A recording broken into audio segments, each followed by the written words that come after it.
Welcome to Games from Folktales, a podcast that mixes historical research and tabletop role-playing settings. I'm your host, Timothy Ferguson.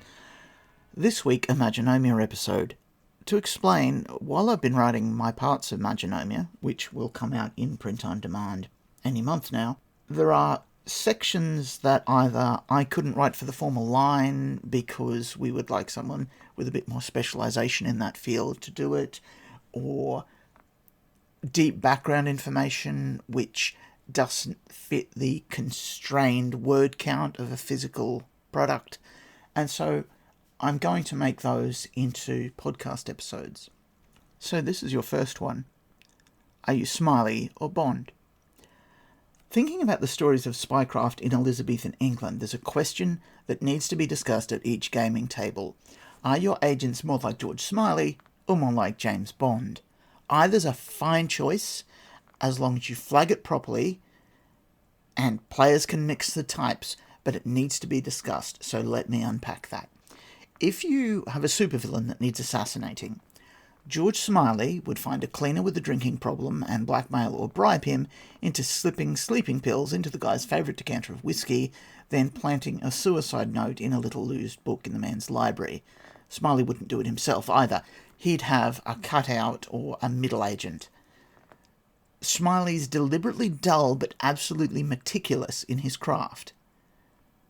The guy's dead, no one knows he's been murdered except the cleaner, and the cleaner has no idea who's responsible, and even if he goes to the police, he's not a credible witness. Now Bond. Bond would dry suit scuba to the man's private island, crash a party, and get mildly drunk. Introduce himself with his real name, dance tango with the supervillain's mistress, and then humiliate the supervillain over the card table. At that point, he might then just shoot the criminal at close range with an underpowered pistol like a Walther, or just insult him and leave. Bond's tradecraft is terrible, but he's fun to play. So, what are your players expecting to do? You see both types of spy in the Elizabethan Secret Services, as seen in the dichotomy between Thomas Phelps and Andrew Parry. Stephen Alford, who wrote a book called The Watchers, which I'm perusing for plot hooks now, makes it clear that this is because in the real world, Parry's spycraft is terrible. But for gamers, it means there's a clear real-world precedent to act like Bond, like a madman, if you want to. We don't know much about Thomas Phelps. He made sure of that. The letters we have by him are from the archives of his patrons. We know his father was a wealthy merchant-class man. We know he went to university and studied mathematics. We know he was not loyal to a particular noble family. He was so skilled as a cryptographer that on one occasion at least, intercepted messages were smuggled from England to him in France, where he was on a mission, to let him have a crack at them. We have vague physical descriptions of some of Walsingham's contemporaries, and that's about it. A deliberately plain man, sitting at Walsingham's elbow, looking out over the invisible chessboard, and there were others like him in Walsingham's service, men skilled in numbers, and listening, and silence. Andrew Parry is a different sort of fellow. He claimed to be under Lord Burleigh's patronage, but how much that is true is not clear. He used to throw parties amongst the emigrant Catholics in Paris and Italy, and he claimed this was to recruit agents, but how skilled he was at that, given that Burleigh was not willing to front him as much cash as he wanted, is not clear.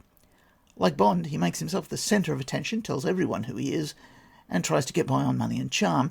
This was a pain for Elizabeth's ambassador in Paris, Lord Cobham, who was trying to run a professional espionage outfit at the same time, and so had to keep putting up with Parry's reports and requests for money, while simultaneously watching him to make sure he wasn't a Catholic agent. I suppose Cobham, who had to keep tabs on him, might have used him as a distraction for more important things.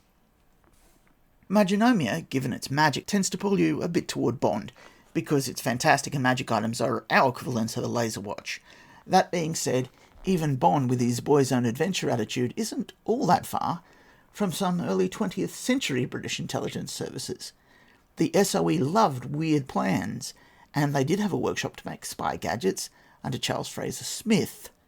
They did pay agents to sleep with the wives of foreign ambassadors to get their secrets. The author Roald Dahl was one of them, for example.